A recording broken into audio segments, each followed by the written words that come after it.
Hello and welcome to my JavaScript interview demo test suite.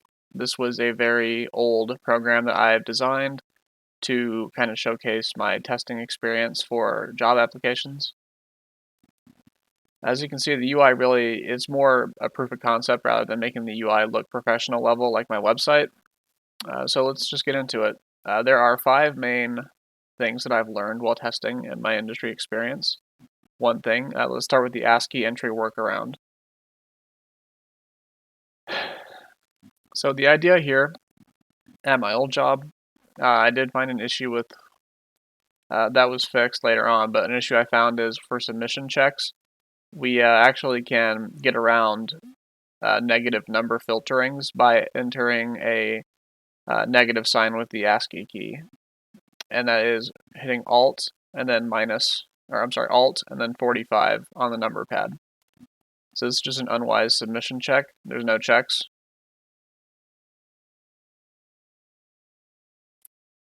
So we're allowed to go into the negative. We're allowed to get refunds back. And we're able to even put in non-numeric values.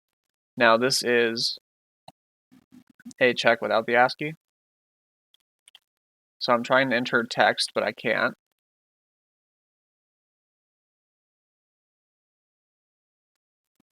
And again, we can put in 2 negative signs. And it looks like I forgot to test for refund entries. And now here, now here I'm trying to enter a negative sign, but I can't, nor a positive sign. And then if I try the Alt 45, it knocks me out of the page.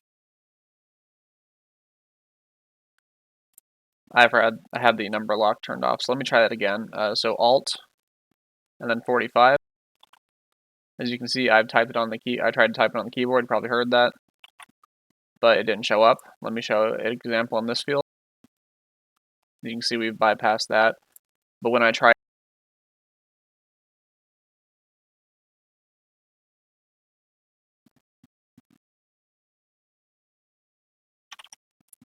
and then we've processed the payment successfully. So this was one major issue I found that I addressed, and that was fixed. It was potentially devastating because the filtering system they had when you tried to type this with the standard input, the minus sign, it would remove it, but then if you did the ASCII entry workaround, it would not check for that. Next is basis path coverage. Just a pretty simple idea. Make sure our tests actually cover lines of code that we actually run. Submit an entry, prints out to the console. It has made the if conditional path. And then else it's 0. It's a pretty straightforward idea, just the most simple basic concept.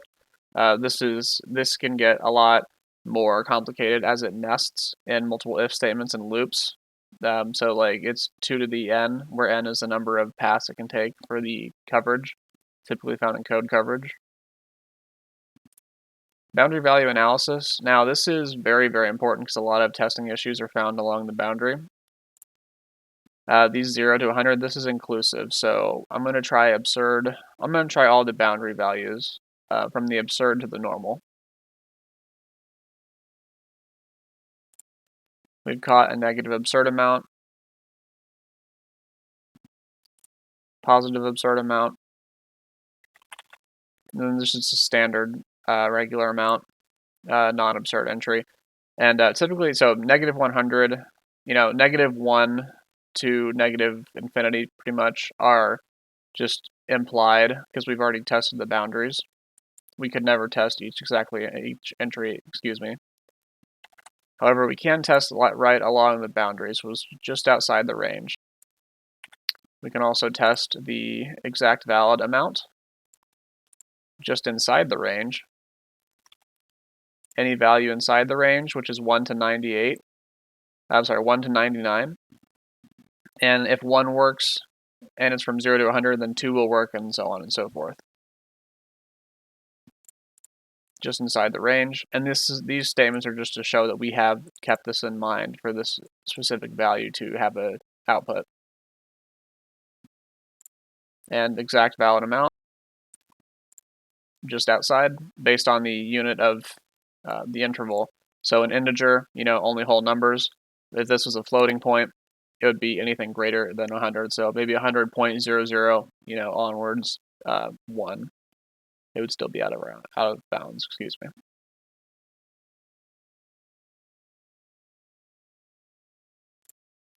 All right, now this is one of my favorites that we did in software quality assurance. Pit mutation testing. It's a technique where the code's changed at runtime, as you can see here. Basically, it will try and make changes to the code system, and if nothing happens and it proceeds as normally, that's bad. It should either crash or identify the change. And like I said, a real-world example is radiation from the sun's rays flipping bits in space equipment. That has happened before, and pit mutation can help find that. So if something goes haywire in the source code due to the hardware, if we have a test that can catch that, then we can find the issue right away and apply a fix. So this is our very basic code. I'm going to run a test on it, which is basically just a simulation. We ran the test, and you see in the console it's printed out our case is caught. We've identified when a case occurred, and we have either identified an issue and crashed or addressed it successfully, which is a good thing. If this just continued as normal and was having bad output with no signs of failure, that would be very bad. And like I said, the program should crash or handle when a mutation like this occurs. And this is just a very simple example. It just to show a proof of concept. Now this is SQL attack ejection attack demonstrations. This is one of the most important in my opinion. There's no database here really. It's all just simulated. But we're gonna have our attack here. We're just gonna say hello, and then after that put a comma. And if it's poorly optimized input, what will be happening is it will process this, see the semicolon, and then run this, in the database. So we've tried to read our attack. This is the attack that we've done, and we've mitigated it by using parameterized queries. So this is our input right here. We have stuffed this inside the values spot. And that means that the code is still injected. And I mean, well, you could have better checks. So if there's any like semicolons, obviously don't accept it. But in this case, we have just stuck this harmful input and neutralized it. And now it's just their greeting value. Their greeting value is this entire statement. And this is the same concept. We've entered this greeting into this value, and these are just the different kinds of attacks. Insert, updating, which is just setting everybody's savings to 0, deleting all customers with a value, and then to delete the entire database.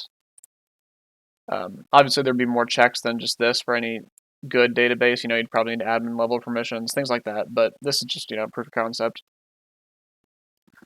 And by having parameterized queries, we have kind of neutralized these attacks.